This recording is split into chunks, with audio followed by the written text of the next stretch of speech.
Je chanterai mon Rédempteur et de son amour merveilleux pour moi. Sur la croix cruelle, il a souffert de la malédiction pour me libérer.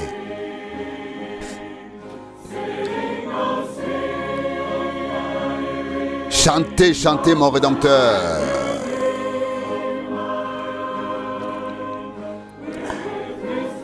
Par son sang, il m'a racheté. Sur la croix, il a racheté mon pardon, a payé la dette et m'a libéré.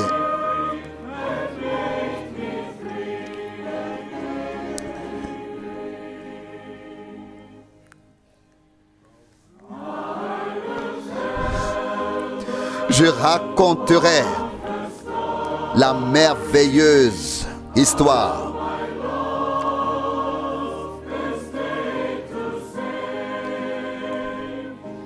comment sauver mon domaine perdu.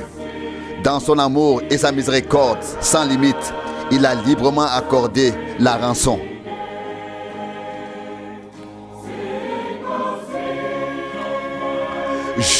Chantez, chantez mon Rédempteur. Par son sang, il m'a racheté. Sur la croix, il a racheté mon pardon, a payé la dette et m'a libéré.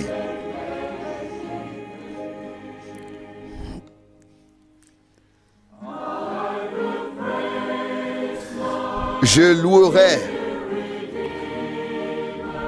mon cher Rédempteur, sa puissance triomphante.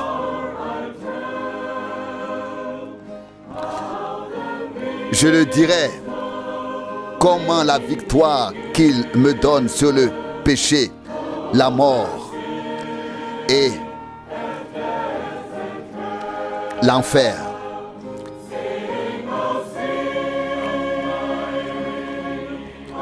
Chantez, chantez mon Rédempteur. Par son sang, il m'a racheté. Sur la croix, il a racheté mon pardon, a payé la dette et m'a libéré.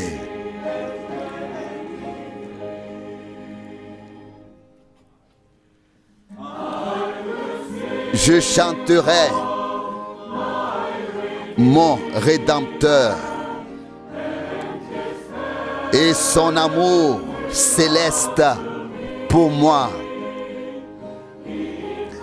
Il m'a fait passer de la mort à la vie.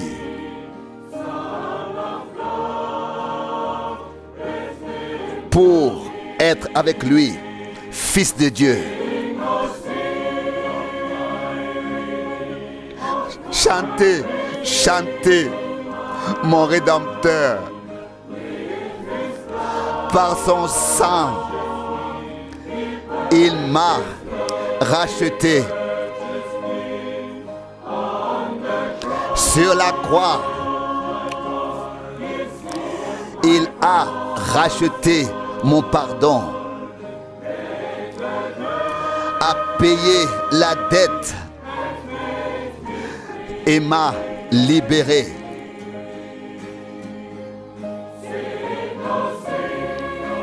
Chantez, chantez mon Rédempteur.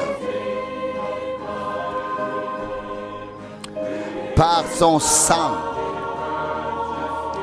Il m'a racheté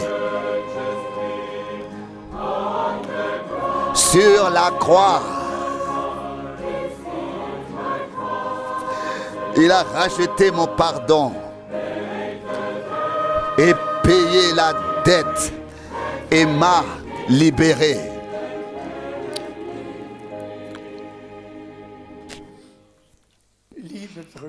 Chers frères et sœurs dans le Seigneur, je vous salue très, très chaleureusement et vous souhaite la bienvenue à cette émission en direct.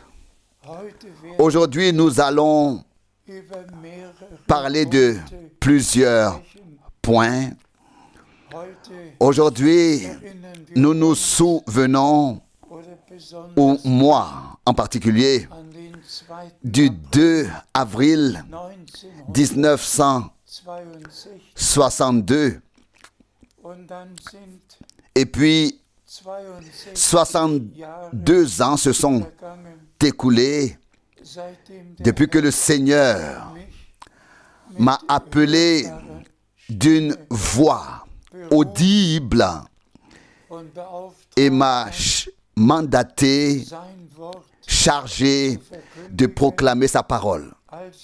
Donc, nous pensons aujourd'hui au 2 avril 1962 et nous jetons un regard reconnaissant sur les nombreuses années où le Seigneur a aidé, béni, donné des instructions et parlé toujours et toujours à nouveau. Ensuite, nous fêtons aujourd'hui un 50e anniversaire. Il y a 50 ans, aujourd'hui, nous inaugurions cette salle. En 1974, en 1974, le premier week-end d'avril, nous avons consacré notre salle au Seigneur.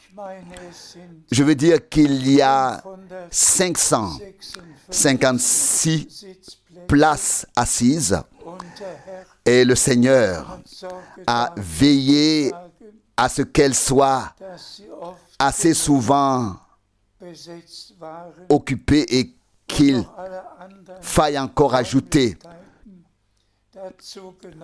tous les autres locaux, y compris la salle à manger pour loger tous ceux qui venaient écouter la sainte parole de Dieu. Moi-même, comme vous le savez, je viens d'avoir 90 ans, 90 ans, et je suis reconnaissant à Dieu d'avoir dirigé et guidé et conduit toutes choses dès le début.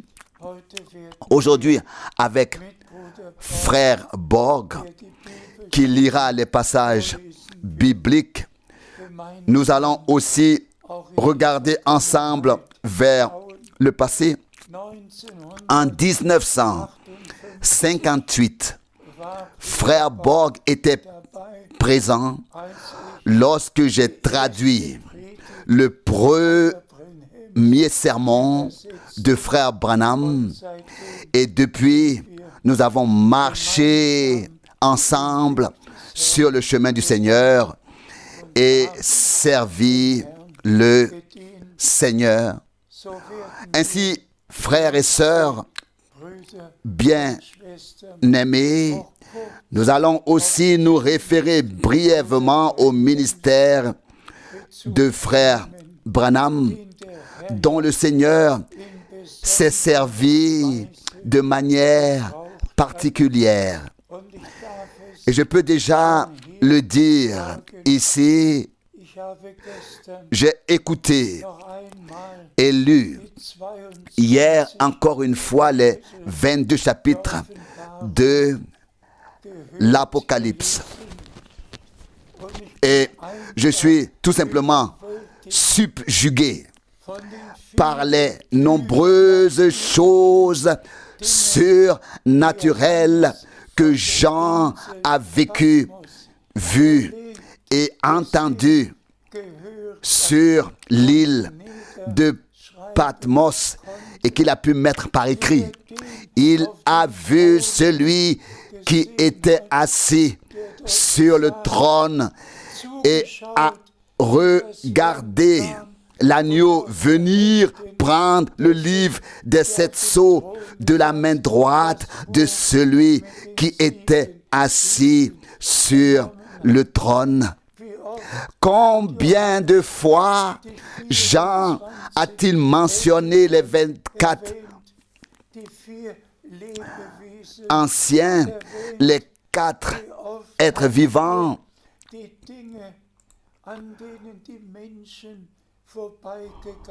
Combien de fois a-t-il mentionné les choses à côté desquelles les hommes sont passés sans y prêter attention?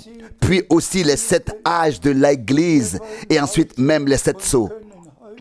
Nous ne voulons et ne pouvons pas nous y attarder aujourd'hui, mais c'est unique que Dieu ait utilisé Frère Branham.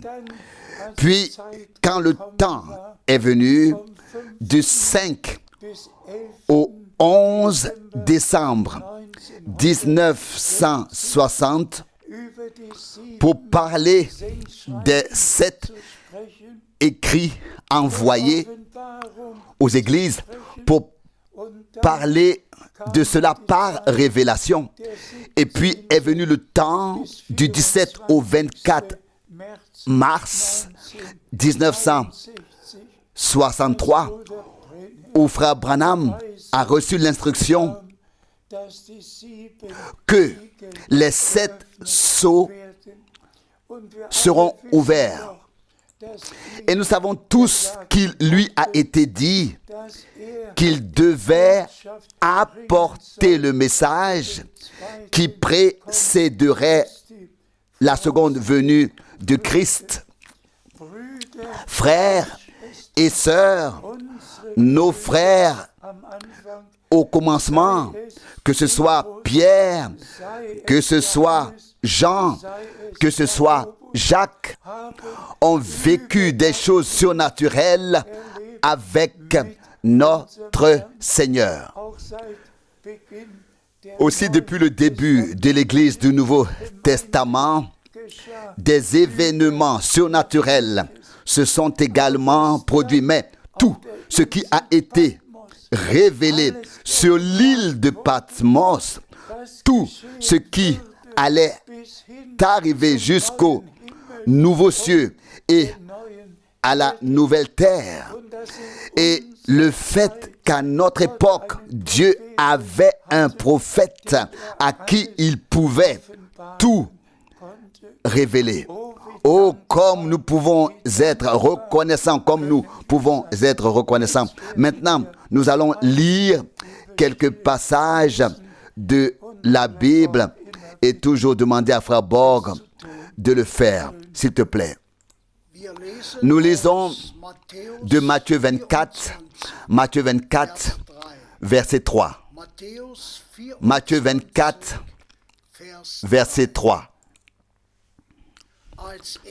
Lorsqu'il se fut assis sur le mont des Oliviers, les disciples se trouvant seuls s'approchèrent de lui pour lui demander: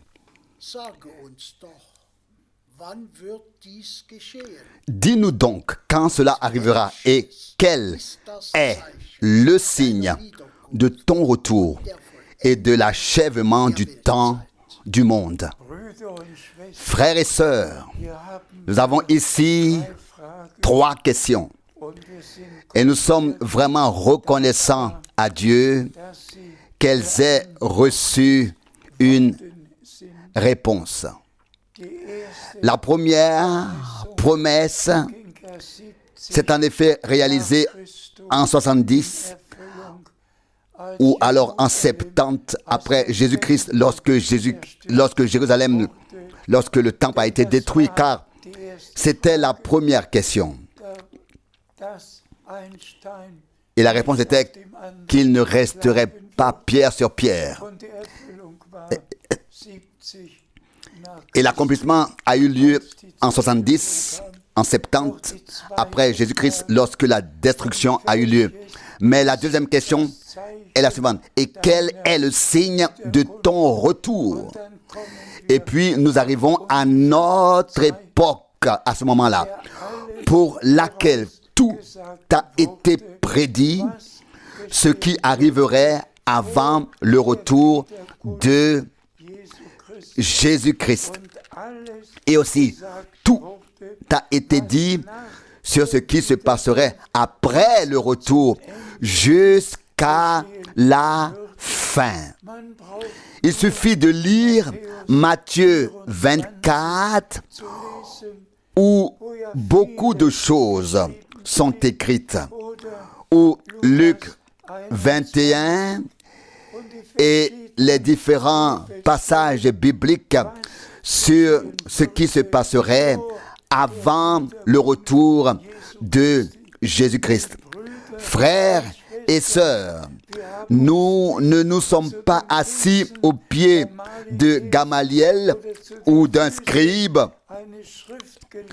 mais au pied de Jésus-Christ, notre Seigneur, qui nous parle par sa sainte parole et nous éclaire sur toutes choses. Seule sa parole est valable.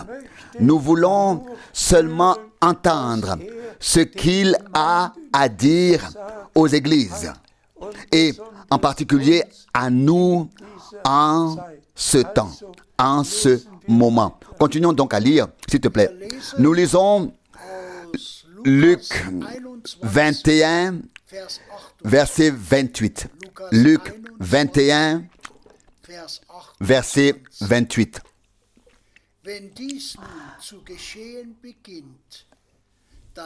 Quand donc ces choses commenceront à arriver, redressez-vous et levez vos têtes, car votre délivrance approche.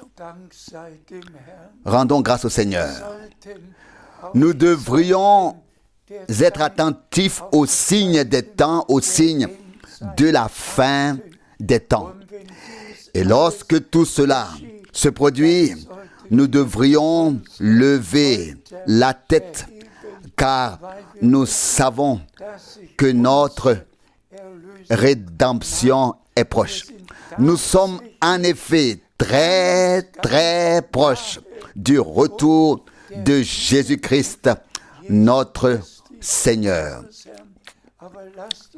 Mais restons sobres de toutes les manières possibles et faisons l'expérience de notre préparation intérieure afin d'être prêts lorsque le Seigneur viendra et que ainsi pourra s'accomplir en chacun de nous que nous faisons partie de l'Église épouse et que nous sommes prêts lorsque le Seigneur reviendra pour entrer avec lui dans la gloire. Et je crois que cela se produira sous peu. S'il te plaît, nous lisons dans Apocalypse 1, verset 1. Apocalypse 1, verset 1. Révélation de Jésus-Christ que Dieu lui a donné pour faire connaître à ses serviteurs les choses qui doivent arriver bientôt. Et qu'il a fait connaître par des signes à son serviteur Jean par l'envoi de son ange. Rendons grâce au Seigneur. Il a envoyé son ange pour révéler à son serviteur Jean tout ce qui allait arriver. Et c'est là que nous trouvons la parole pour dire à ses serviteurs, donc aux véritables serviteurs de Dieu, à ceux que le Seigneur a réellement appelés et que le Seigneur a réellement établis, pour qu'ils disent au peuple de Dieu ce que l'Esprit a réellement à dire aux églises en ce temps. Et le Seigneur s'est aussi adressé à moi en tant que son serviteur. Il s'est adressé à moi aussi, le plus petit de tous ceux qui ont été honorés et de proclamer la sainte et précieuse parole de Dieu en disant mon serviteur. Il s'est adressé à moi en disant mon serviteur. Et c'est pourquoi il m'a aussi révélé tout. C'est pourquoi il m'a aussi révélé tout. C'est qu'il a révélé à Jean sur l'île de Patmos jusqu'au dernier chapitre et au dernier événement. Et nous en sommes reconnaissants. Dieu a donc envoyé son ange pour qu'il fasse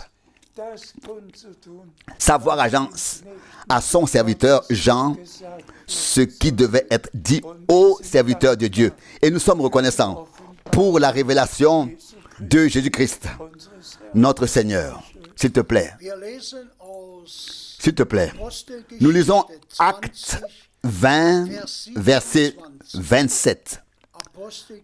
Actes des Apôtres 20, verset 27. Car je n'ai pas manqué de vous annoncer tout le dessein de Dieu. Je peux dire aussi la même chose. Je n'ai pas manqué d'annoncer tout le conseil de Dieu. Tout ce qui fait partie de l'œuvre de la rédemption a été repris dans la proclamation. Tout ce qui s'est passé pour nous sur la croix à Golgotha, le pardon total, la rédemption totale, la vie éternelle, tout ce qui nous a été donné par Dieu en Christ, nous l'avons accepté, nous l'avons vécu, expérimenté personnellement par grâce. La conversion, la nouvelle naissance, le renouveau, le baptême du Saint-Esprit, la conduite du Saint-Esprit par le Saint-Esprit, tout ce que Dieu a préparé, nous avons pu le vivre personnellement par grâce et l'avons reçu pour ensuite le transmettre. Et donc, moi aussi, je peux dire que j'ai annoncé tout le conseil de Dieu. Et tous ceux qui sont de Dieu écoutent, entendent la sainte parole révélée en ce moment dans tous les peuples, toutes les langues et toutes les nations. Que le Seigneur en soit remercié. S'il te plaît. Nous lisons 2 Corinthiens 6, versets 17 et 18. 2 Corinthiens 6, versets 17 et 18. Je lis le verset 17. C'est pourquoi, sortez du milieu d'eux et séparez-vous, ordonne le Seigneur, et ne touchez à rien d'impur, et je vous recevrai. Que le Seigneur soit remercié. l'appel à sortir. Séparez-vous, ne touchez à rien d'impur. C'est le dernier appel avant le retour de Jésus-Christ, notre Seigneur, à sortir de toutes les doctrines, de toutes les traditions et coutumes, de toutes les interprétations, de toutes les dénominations, à nous séparer, à sortir, à nous séparer et à vivre consacrés au Seigneur. Car de même que l'époux était la parole pure qui s'est faite chair, de même l'épouse doit être trouvée dans la parole de Dieu. Non pas une interprétation, mais la parole pure et sainte et un sang pur et saint qui a coulé pour nous. Tout est arrivé et nous sommes devenus obéissants et nous nous sommes laissés appeler à sortir, mettre à part, séparer pour écouter uniquement maintenant ce que Dieu le Seigneur a à dire aux églises par l'Esprit. S'il te plaît. Je lis le verset 18. Je serai pour vous un père, et vous serez pour moi des fils et des filles, dit le Seigneur, le Tout-Puissant. Rendons grâce au Seigneur. Donc, d'abord, l'appel à sortir, la séparation, et ensuite la promesse. Ensuite, je serai pour vous un père, et vous serez pour moi des fils et des filles. Ne suivez donc pas vos propres voies dans la désobéissance et dire ensuite, je suis un enfant de Dieu. Non, le temps est venu d'abandonner toute voie personnelle et étant séparé, servir le Seigneur. Et ce n'est qu'alors, lorsque cela sera fait avec nous, que Dieu voudra nous considérer comme ses fils et ses filles qui seront trouvés dans sa parfaite volonté et vivront leur préparation pour le retour de Jésus-Christ, notre Seigneur. S'il te plaît, nous lisons de Matthieu 17, le verset 11. Matthieu 17, verset 11. Il leur répondit, Élie viendra cependant et rétablira toutes choses.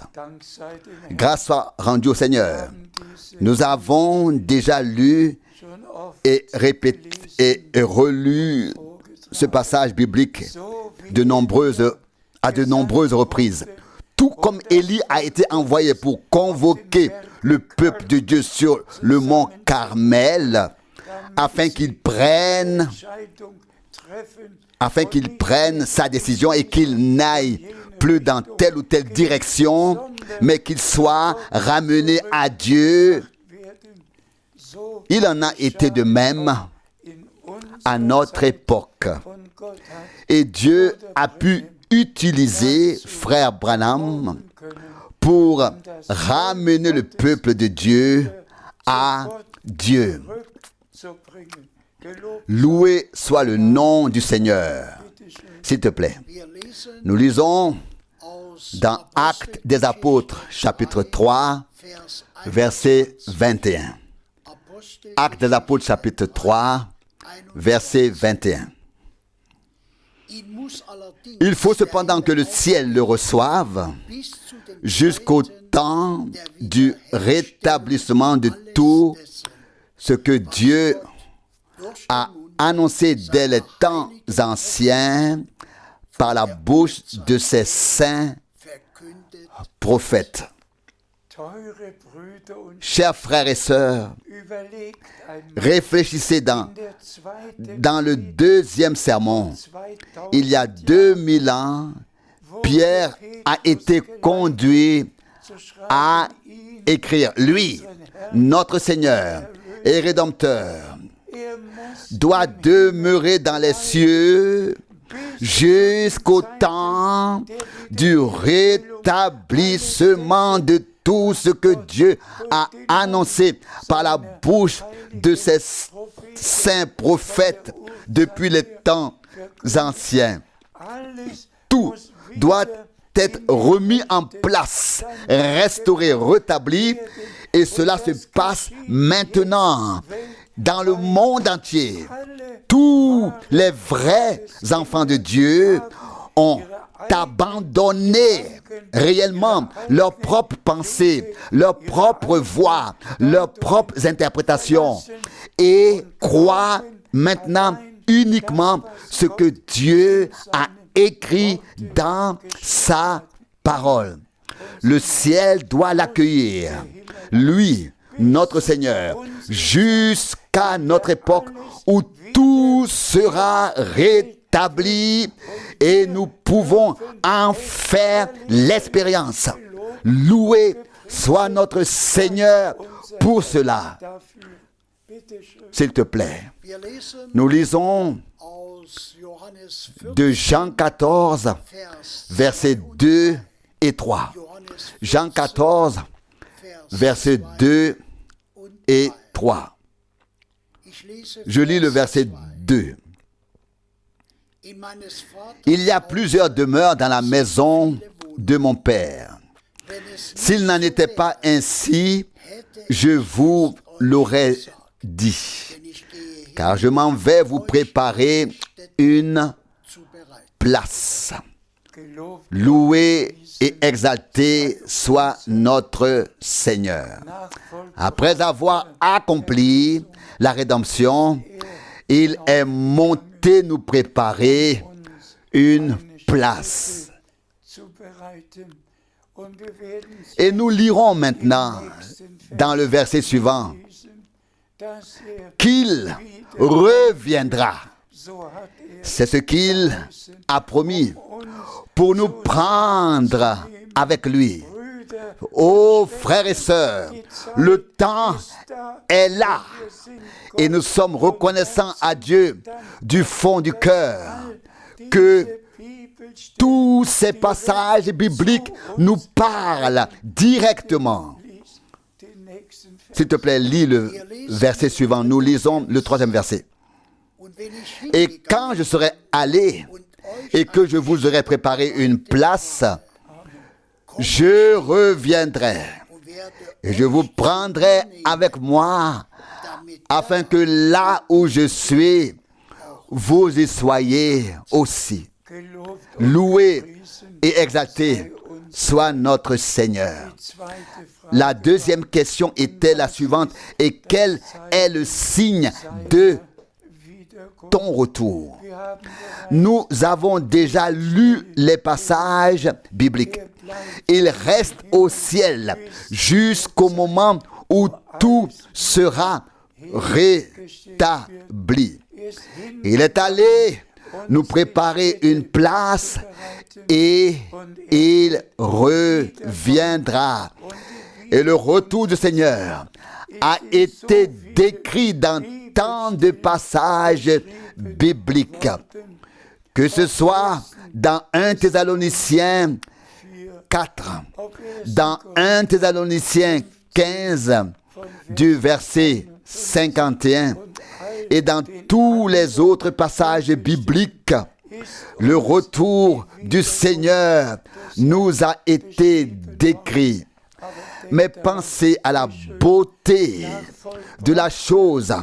Après la rédemption accomplie, il est monté pour nous préparer une place. Et maintenant, il va revenir pour nous amener dans la gloire, pour que nous soyons là où il est. Il est d'abord venu là où nous sommes, afin que nous puissions aller là où il est. Où il est. Remercions le Seigneur, notre Dieu. S'il te plaît, nous lisons maintenant dans Matthieu 24, verset 14. Matthieu 24, verset 14. Et ce message de salut concernant le royaume sera prêché par toute la terre, à toutes les nations, en témoignage, et alors viendra la fin. Que la louange et le remerciement soient rendus à notre Seigneur. Ce message divin de salut tel qu'il a été annoncé au début, au commencement, devait maintenant être proclamé à la fin, avant le retour de Jésus-Christ, à tous les peuples et à toutes les langues, et alors viendra la fin.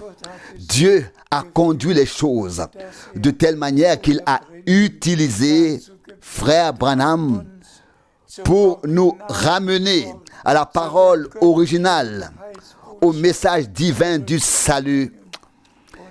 Et le Seigneur a pu m'utiliser pour cela après son départ. Et je peux le dire à la gloire de Dieu, mes pieds ont foulé 169 pays et j'ai annoncé le message divin du salut dans le monde entier. Et là où je ne suis plus allé, personnellement, le message y est allé, de sorte que nous pouvons dire que cette écriture est accomplie sous nos yeux. Et le verset 6 d'Apocalypse 14 souligne encore, Apocalypse 14, verset 6, là il est souligné que le message valable éternellement du salut sera annoncé à toutes les nations. Message valable du salut, message du salut valable éternellement. Alléluia, loué soit notre Seigneur. Nous pouvons crier à haute voix, et cela dans le monde entier. Aujourd'hui, en notre temps, cette écriture, cette sainte écriture, ce mandat saint et sacré est accompli sous nos yeux. Loué et exalté soit le nom du Seigneur. S'il te plaît, nous lisons le verset 7 de Marc. Marc 7, verset 7. Mais c'est en vain qu'ils m'adorent, parce qu'ils font des commandements d'hommes leur doctrine. Cette parole aussi doit nous aller droit au cœur. Elle ne s'adresse pas à nous, mais à tous ceux qui passent à côté de ce que Dieu a promis et fait. Et il prie simplement le Notre Père dans toutes les églises, dans toutes plutôt dans toutes les communautés religieuses libres, dans toutes les dénominations. Que ta volonté soit faite. Mais ce qu'est la volonté de Dieu, cela en fait n'intéresse personne. Ils font que le répéter dans une prière. Chacun suit sa propre voie. Et le Seigneur a dû dire, c'est en vain qu'ils m'adorent, parce qu'ils ont fait des commandements d'hommes leurs ordonnances. D'où l'insistance, revenir à la parole, afin que nous puissions adorer en esprit et en vérité, et non dans toutes les formules et les faux enseignements. Oh Dieu, aide-nous par grâce, s'il te plaît. Nous lisons Jean 4, verset 23. Jean 4, verset 23. Mais l'heure vient, oui, elle est déjà là, où les vrais adorateurs adoreront le Père en esprit et en vérité. car le Père aussi veut avoir de tels adorateurs. Amen, amen. Oh, comme c'est merveilleux. Frères et sœurs, nous pouvons vraiment souligner avec conviction, l'heure vient, l'heure est déjà là, où les vrais adorateurs adoreront Dieu en esprit et en vérité.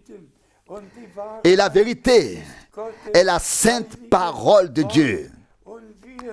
Et nous qui croyons en la sainte parole révélée de Dieu et qui sommes témoins de ce que Dieu fait actuellement et qui vivons ce que Dieu fait actuellement, nous pouvons adorer Dieu en esprit et en vérité. Loué soit le nom du Seigneur. S'il te plaît. Nous lisons de Matthieu 4, le verset 4. Matthieu 4, verset 4.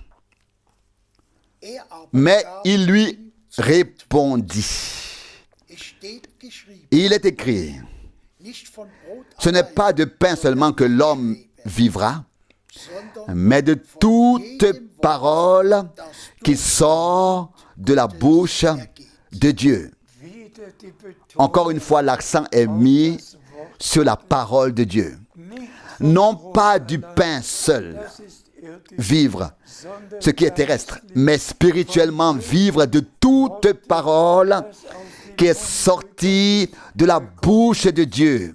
Oh, comme nous sommes reconnaissants pour la Bible, pour l'Ancien et le Nouveau Testament, reconnaissants pour chaque parole, et nous en vivons. Nous vivons de la parole, de chaque parole. Et voilà, nous lisons maintenant dans Apocalypse 2, verset 7. Apocalypse 2, verset 7.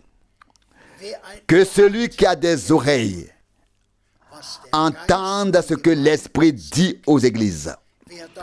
À celui qui vaincra, je donnerai à manger de l'arbre de vie qui est dans le paradis de Dieu. Cela fait tout simplement partie du fait que Dieu ouvre notre oreille pour que nous n'entendions maintenant que ce que l'Esprit a à dire aux églises, afin de faire partie du troupeau des vainqueurs, de la troupe de la victoire, qui sera prêt lors du retour de Jésus-Christ. Oh, comme nous pouvons être reconnaissants pour chaque parole. S'il te plaît, nous lisons le dernier passage biblique d'Apocalypse 3, verset 21. Apocalypse 3, verset 21.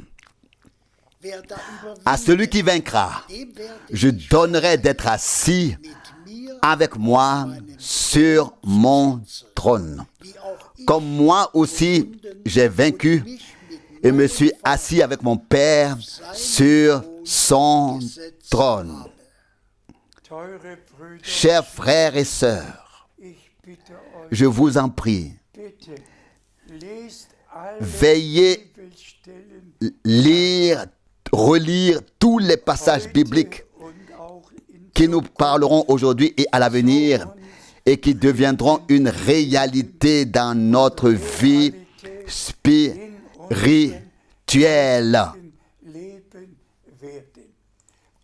Dieu a simplement fait en sorte que tout soit rétabli juste avant le retour de Jésus-Christ. L'appel à sortir, la mise à part, tout doit être fait, tout doit arriver pour que nous soyons prêts lorsque le Seigneur reviendra. Car il est écrit dans Matthieu 25, verset 10, ceux qui étaient prêts entrèrent au festin de noces et la porte fut fermée. Que Dieu nous bénisse.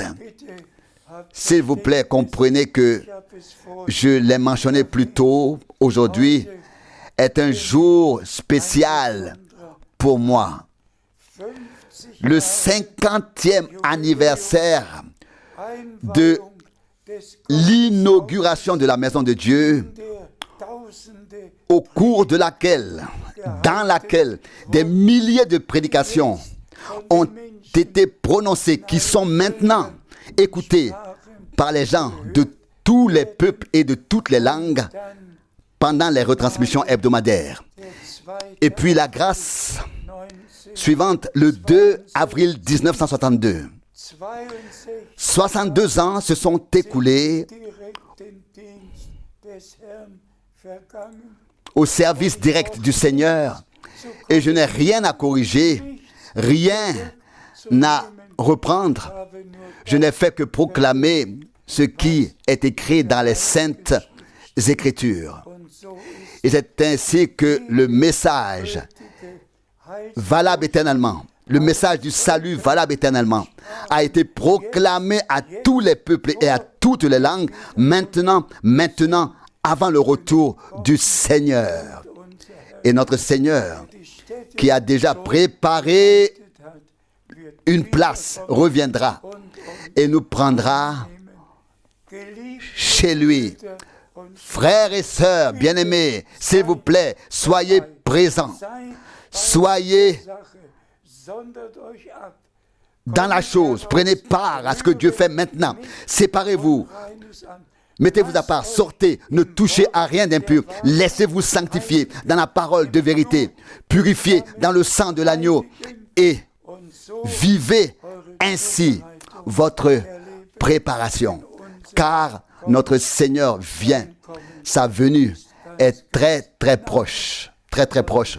Et je sais que tous ceux qui entendent maintenant et croient maintenant le message seront présents. Pardonnez-moi si depuis que j'ai 90 ans, depuis que j'ai 90 ans, je ne peux plus parler comme avant. Mais cela se fait de tout cœur. Aussi tous les frères servants qui traduisent et ceux qui servent dans les assemblées locales. S'il vous plaît, ne propagez pas d'enseignements étrangers, mais seulement ce que Dieu a dit dans sa parole. Ce n'est qu'alors que tous pourront adorer en esprit et dans la vérité. Et c'est ce genre d'adorateur que Dieu recherche. Et c'est ce genre d'adorateur que Dieu trouve aujourd'hui en ceux qui ont cru en sa parole et qui ont été sanctifiés en elle. Loué et exalté soit le nom du Seigneur. Alléluia. Soyez bénis par la bénédiction du Dieu Tout-Puissant au nom saint de Jésus. Amen.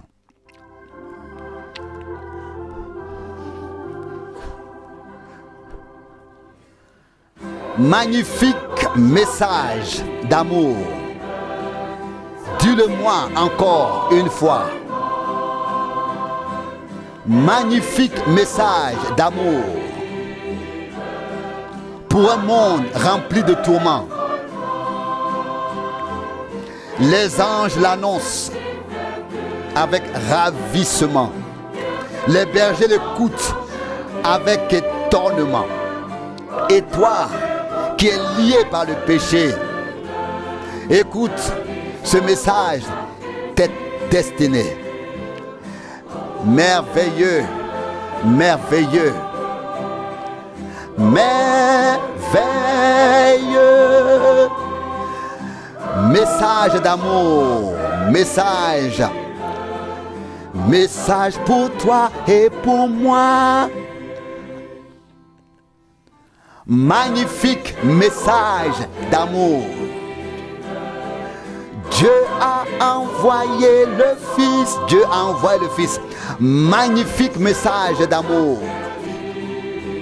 L'enfer et la mort sont bannis en mourant sur les hauteurs du Golgotha, en s'offrant lui-même pour nous. Il a fait naître en nous la grâce.